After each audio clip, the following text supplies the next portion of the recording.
Have you lost someone that you love to suicide? It can be incredibly difficult, but this is a topic worth talking about, and my hope is that it's going to bring you healing and hope. So welcome back to our channel. Again, we're addressing another difficult topic, the loss of a friend or someone you know to suicide. Now, losing a loved one is deeply painful and it can be very difficult for you, but sometimes it may not be a loved one or person that you know very well, but it can still have a huge impact. So let me share our story. When I was in residency, there was a resident who committed suicide. And the thing that struck me the most was that nobody talked about it. It was kind of this secret thing. People kind of whispered about it and talked about it. And I thought that was very striking because in my particular department, even though that's not where the resident was from, we're psychiatry. You would think that we would have gotten all together and said, hey, I know this is something that you guys might be dealing with. Let's talk about this. But it was kind of taboo. And honestly, when people who are in the medical field commit suicide, so medical students, residents, physicians, again, it seems very taboo in our community to talk about it. And that makes it very difficult to grieve because you can't share with anybody else how you're feeling.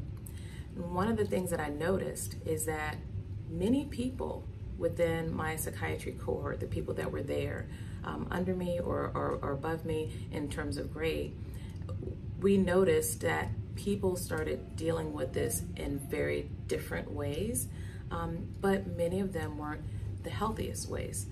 Again, I think just kind of hitting it head on and having a conversation about it is absolutely the best way to go. So let's dig in. The first thing you remember when dealing with a friend's suicide is that it's okay to grieve and feel a wide range of emotions. When I talk to people about grief, I use the village scenario that I learned in grief training. You live in different villages. So there's the village of grief, the village of sadness, the village of anger, the village of shock and numbness and disbelief, the village of bargaining. All of these are symptoms and signs of grief.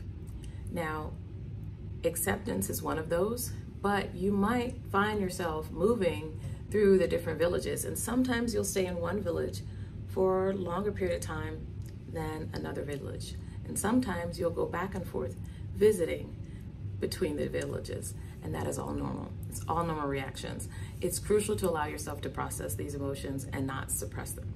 One of the most helpful things that you can do is to seek support. Reaching out to a trusted friend, family member, or a mental health professional who can provide a listening ear and help you navigate through this difficult time is paramount. Remember, you do not have to go through this alone.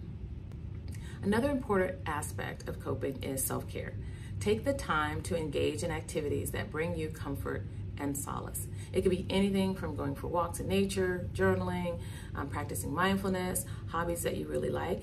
And sometimes there's the survivor guilt, particularly if you were doing things before that you enjoyed together with this person and now they're no longer here. You might feel guilty about getting pleasure or enjoyment out of these activities. But engaging in the hobbies that you love will help you feel grounded and it will help you to heal. Now, sometimes it can be helpful to connect with others who've experienced a similar loss.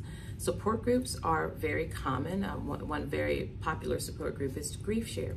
Now, groups provide a safe space to share your feelings, gain insights, and learn coping strategies from others who've walked a similar path. Now, not everyone in that grief group may have experienced the loss of a loved one to suicide, but they've experienced a loss. And that helps you connect with them, and that will help with your healing process. It's crucial to remember that healing takes time. Remember the analogy of the villages. You might spend months in sadness. You might spend a couple weeks in anger, and you might go back and forth between acceptance and shock and denial. It may happen. And if it does, again, give yourself grace. And I cannot underestimate the importance of seeking professional help. Again, you do not have to do this alone, and professionals come in all shapes and sizes. I've had people say, ooh, I'm not really interested in seeing a psychiatrist because they're gonna make me take medicine. Not true. Or I don't want to see a therapist because I know, therapy has no usefulness. I might as well just be on a medicine, and that's going to make things better.